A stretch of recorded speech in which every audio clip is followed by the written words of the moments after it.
안녕하세요.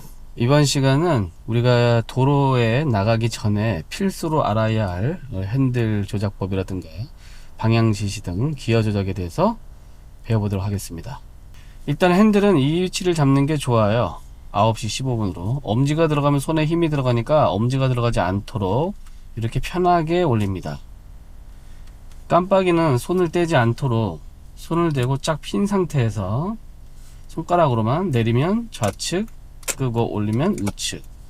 엄지가 들어가면 불편해요. 손가락이 짧을 수도 있고. 엄지가 안 들어가게 하되 움직일 수 있게 해서 조작을 합니다. 좌측, 우측.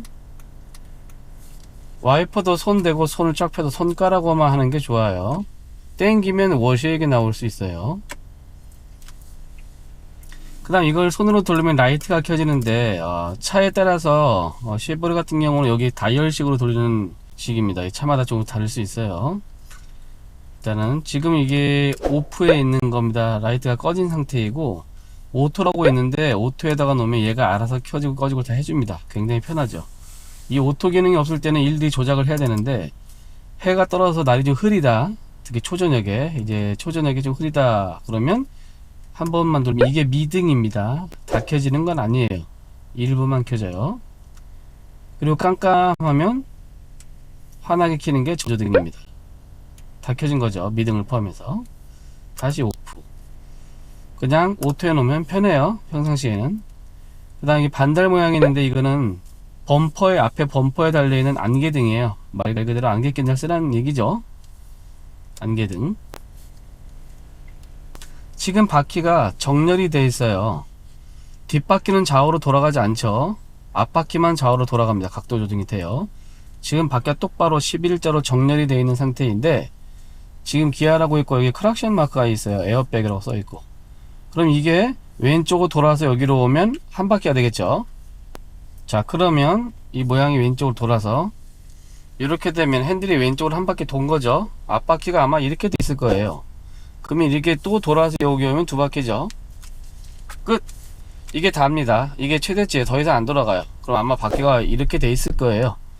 이게 차마다 조금씩 다릅니다. 모델마다. 어떤 차는 이거보다 조금 더 돌아가는 차도 있고 어떤 차는 이거보다 좀 덜 돌아가는 차도 있고 벤츠 중에 어떤 차는 한 바퀴밖에 안 돌아가는 경우도 있어요. 근데 대부분은 한 바퀴하고 좀 더 돌아가는데 이걸 그냥 한 바퀴 반이라고 쳐도 됩니다. 다른 차도. 그러면 이게 다시 원래대로 정리를 하려면 한 바퀴 반을 다시 원상복귀해야겠죠. 이번에 에어백 글씨가 위에 있으니까 밑으로 내려오면 반, 한 바퀴. 그럼 이게 맨 처음 상태로 정렬이 된 거예요. 그럼 여기서 오른쪽도 한 바퀴 반이 끝이에요. 다시 정렬해라. 반, 한 바퀴를 풀던가 한 바퀴를 풀고 반을 풀던가 어차피 똑같겠죠. 바퀴가 11자로 똑바로 정렬되어 있을 때 좌우로 각각 한 바퀴 반씩 돌아가요. 그럼 만약에 바퀴가 정렬이 되어 있지 않고 지금 왼쪽 다 돌아가 있는 상황이라면, 이렇게 꺾여 있는 상태라면 끝에서 끝으로는 세 바퀴가 돌아간다는 얘기겠죠. 그것은 정렬이 아니죠. 정렬을 지나치는 거죠. 한 바퀴 반 더하기 한 바퀴 반이니까. 주차하라고 할 때 막 돌리다가 내가 지금 어디로 얼마큼을 돌린 거지? 이게 정렬이 맞나? 모르겠으면 그냥 한쪽으로 다 감아버려, 끝까지. 그리고 한 바퀴 반을 풀면 정렬이겠죠. 굳이 바퀴를 보려고 했을 필요가 없겠죠. 그 다음 차선 변경할 때는 깜빡이를 켜고 보고 진입이 순서예요. 켜고 보고 진입. 근데 때로는 백미러보다 깜빡이보다 백미러를 먼저 보는 게 나을 때도 있어요. 근데 그런 상황을 운전을 하다 보면 스스로 알게 될 것이고, 당장은 켜고 나서 보는 게 좋고, 깜빡이는 철저히 내 뒤에 오는 다른 운전자에게 알려주는 신호입니다. 그러니까 뒤에 오는 운전자 입장에서 생각을 해야 돼요. 내가 이걸 켜고 있지 않다면 뒤에 차는 모르죠. 내가 뭘 할지를. 그래서 그렇게 생각을 하셔야 되고, 그리고 백미러를 오래 보잖아요. 깜빡이 켜고. 만약에 내가 오른쪽 백미러를 봤다. 오래 보면 핸들이 자꾸 왼쪽으로 돌아가는 경향이 있어요. 초보들은. 그래서 위험하겠죠. 백미러는 1초만 보는 게 좋습니다. 1초 보고 앞에 보고 1초 보고 앞에 보고. 백미러보다 앞이 훨씬 중요해요.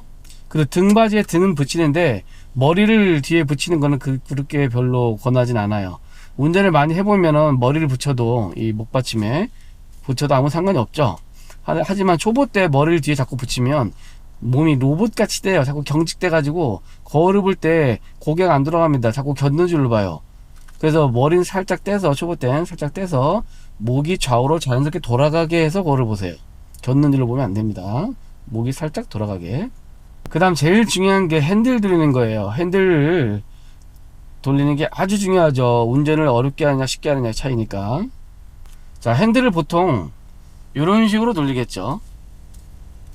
이런 식으로. 자, 근데 이거는 너무 손이 멀리 갔죠. 부자연스럽고. 이건 너무 손과 손이 좁고. 그래서 손과 손의 간격이 얼추 이 정도가 되면 좋아요. 뭐 요만큼이나 요만큼이나 너무 좁지 않게, 너무 넓지 않게, 이 정도로 해서 계속 같은 간격으로 잡고 돌립니다. 이런 식으로. 우회전은 마찬가지예요. 근데 오른쪽으로 돌리는 게 잘 안 돼요. 특히 여성분들 같은 경우 하다 보면은 이렇게 돌리는 것이 아니라 오른쪽은 왼쪽과 다르게 자꾸 이렇게 돌아가요. 이렇게 돌아가면 이 원인이 뭐냐면 핸들을 오른쪽으로 돌 때 이 손이 올라가면 되는 거죠. 이렇게. 그런데 올라가지 않고 여기를 잡거나, 또는 이 손이 올라가야 되는데 이 손을 먼저 뗐거나, 왼손을. 그럼 이렇게 되겠죠. 둘 중에 하나일 거예요, 원인이. 이렇게 되면 이렇게 한 번 돌려 끝날 일을 하나, 둘, 셋, 차속도를 못 따라가요. 그리고 내가 지금 어디를 얼마큼을 돌린 거지? 그걸 모르게 돼.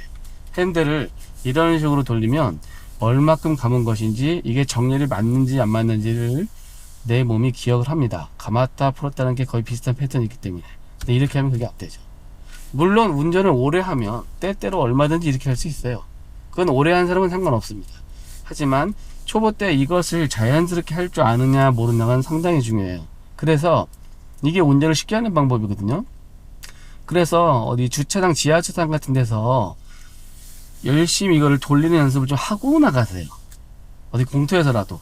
이게 자연스러워야 되는데, 이게 어깨가 너무 위로 힘줘서 어깨가 분명히 들리게 될 거예요. 초보 때 어깨가 잔뜩 힘이 들어가서 올라가 있는 상태에서 하면 이게 굉장히 부자연스러워.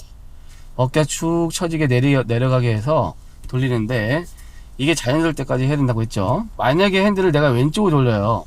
자, 만약에 이렇게 돌리다가 밑에 손이 위로 올라갔어요. 여기까지 맞는데 다음 손이, 이 손이 이쪽으로 오면 안 됩니다. 그럼 나중에 엇박자가 나요. 이 손이 어디로 가냐면 돌리면서 위로 올라가야 돼요. 그러니까 다음 손이 요 윗면을 잡아줘야 돼요.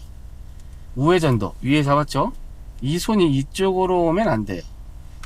다시 위로 올라가야 돼요. 이렇게 항상 밑에 손이 요 면을 잡도록 해서 하면은 자연스러운 동작이 나옵니다. 계속 이렇게 계속 위에 잡고 있죠? 계속 이런 식으로. 이게 자연스러울 때까지 연습을 하세요. 그리고 이렇게 이 왼손이 핸들을 돌릴 때 너무 핸들을 늦게까지 잡고 있으면 팔꿈치가 꺾이죠. 이것도 부자연스럽죠. 꺾이기 전에 놔야 됩니다. 꺾이기 전에. 이래 해서 자연스러울 때까지 연습하세요. 이건 정말 중요한 거예요. 핸들은. 핸들을 돌릴 때 처음에 혼자 연습하다 보면은 뭔가 몸이 부자연스러운 이유 중에 하나가, 손을 이렇게 돌리잖아요. 근데 이게 너무 낙차폭이 큰 거예요. 핸들 잡을 때. 예를 들면 이런 경우죠. 너무 위에서 아래로 손이 떨어지게 이렇게 낙차폭이 크게 이렇게 하니까 어색한 거죠. 그래서 낮게 잡아 돌리는 게 좋습니다. 이렇게. 이 소리가 안 나게 핸들을 잡아보세요. 돌릴 때. 이렇게 연습을 합니다. 자, 그 다음 페달을 설명을 해드릴게요. 가운데가 브레이크고 오른쪽이 악셀이겠죠. 브레이크를 정가운데를 밟고 뒤꿈치 붙인 상태에서 악셀을 삐딱하게. 만약에 이게 불편하다면 의자 다시 맞춰야 돼요.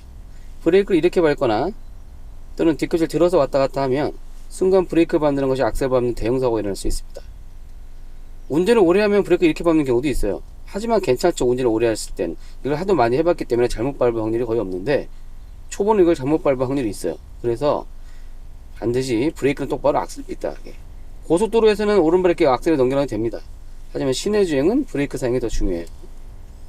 그래서 이거 맞출 때 밑에 보고 맞추는 것이 아니라 시선은 정면을 보고 운전하듯이 정면을 보고 오른발만 까딱까딱 해보면서 맞추는 겁니다. 자, 지금 이게 주차 브레이크입니다. 손으로 쭉 잡아 올리는 주차 브레이크 방식이 있고, 이렇게 발로 밟는 경우도 있고, 또는 전자식 주차 브레이크도 있어요. 손으로 드르륵 올리거나 이렇게 발로 밟는 식이 기계식인데, 이게 케이블을 이용해서 뒷바퀴를 잠가줘야 안 굴러가게. 우리가 내릴 때 파킹의 기어를 놓고 내리죠. 근데 이게 꼭 100% 안전하다고 볼 수는 없어요. 외부의 충격을 크게 받거나 또는 내리막이 오르막이 심한 것은 위험할 수 있거든요. 그래서 이중 잠금 장치가 필요하겠죠. 그래서 바로 주차 브레이크를 꼭 쓰는 게 좋습니다. 이 주차 브레이크를 밟으면 계기판에 브레이크라고 불이 들어와요. 뭐 느낌표가 들어오는 경우도 있습니다. 어떤 차는. 그래서 출발할 때 이 불을 꺼뜨리고 가야겠죠. 해제해서 하는 게 좋습니다. 기어 변속에 대해서 말씀을 해드릴게요. 브레이크를 밟지 않으면 기어 변속이 안 됩니다. 브레이크를 밟아야만 변속이 돼요. 우리가 보통 드라이브 해놓고 운전하다가 내릴 땐 파킹 해놓고 주차 브레이크를 채우고 시동을 끄고 내리겠죠. R은 후진이고 N은 기어가 들어가 있지 않은 중립 상태인데, 우리가 보통 드라이브 놓고 운전하다가 빨간불인데 여기 신호가 한참 걸릴 것 같아.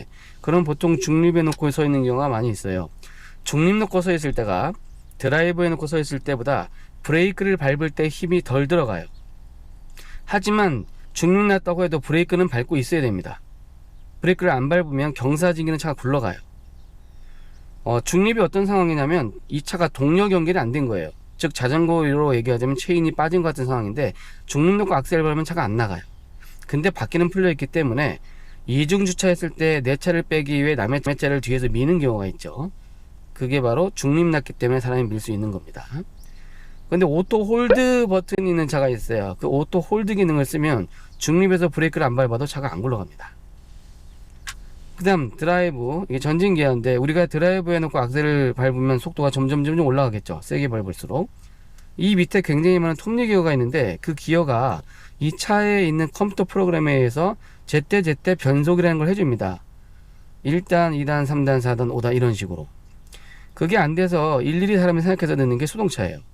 근데 사람이 생각해서 넣는 기어보다 프로그램에 의해서 컴퓨터가 해주는 이 기어 변속이 타이밍이 더 정확합니다. 고단 기어일수록 고속을 낼 수 있는 구조예요. 우리도 수동 기어, 저단 기어가 있어요.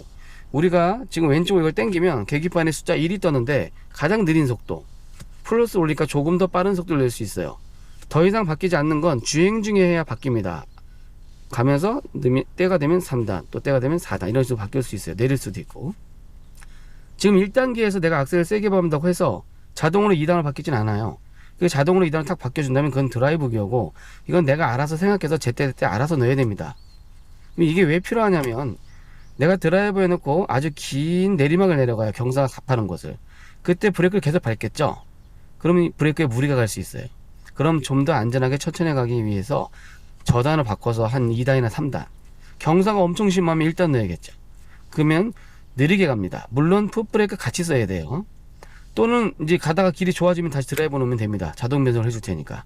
또는 언덕 올라갈 때, 완만한 언덕은 드라이브에 넣고 가도 차가 잘 올라가지만 경사가 심한 오르막은 저단을 바꿔서 한 2단이나 3단, 경사가 엄청 심하면 1단 내릴 수 있겠죠. 저단 기어가 좀 더 강한 힘을 냅니다. 언덕에서. 그리고 이제 경사 끝나면 다시 드라이브, 자동 변속을 할 수 있게끔. 또는 겨울철에 골목길 갔는데 눈이나 빙판이 있으면 미끄럽죠. 그런 것을 드라이브 해놓고 가다가 미끄러질 수 있는 차가 저단 2단 놓고 다니면 잘 안 미끄러져요. 특히 스타트 할 때도 잘 안 미끄러집니다. 겨울철에 눈이나 빙판길에서 굉장히 요긴하게 쓸 수 있는 기어예요. 모든 오토에는 이게 다 있습니다. 저단 기어가. 위치가 다를 뿐이에요. 그 다음 P, 파킹 기어는 지금 파킹해 놓으면 이 차에 있는 그 기어를, 걸쇠 모양으로 생긴 갈고리 같은 것이 기어를 딱 잠가 버려요. 기어를 안 굴러가게 차가. 근데 이게 앞이나 뒤에서 다른 차가 와서 세게 박으면 그 충격에 의해 그 걸쇠 모양의 쇠가 부러질 수 있어요. 그럼 차가 튕겨 나가겠죠. 그래서 바로 이중 잠금 장치가 필요합니다. 그게 바로 주차 브레이크예요. 주차 브레이크를 같이 쓰는 것이 훨씬 안전하겠죠. 파킹, 후진, 중립, 드라이브 전진기어, 저단기어. 이렇게 해서 기초적인 것에 대해서 좀 간단하게 배워봤는데요. 핸들 들리는 거와 페달은 정말 중요한 거예요. 그래서 밖에 도로에 나가기 전에 반드시 핸들 돌리는 것은 좀 자연스러울 때까지 연습을 좀 하고 나가세요. 지하철장이나 공터 같은 데서. 차가 없다면 운동기구 있죠? 야외에 있는 거 돌리는 거, 그거 갖고 연습을 하는 것도 도움이 될 거예요.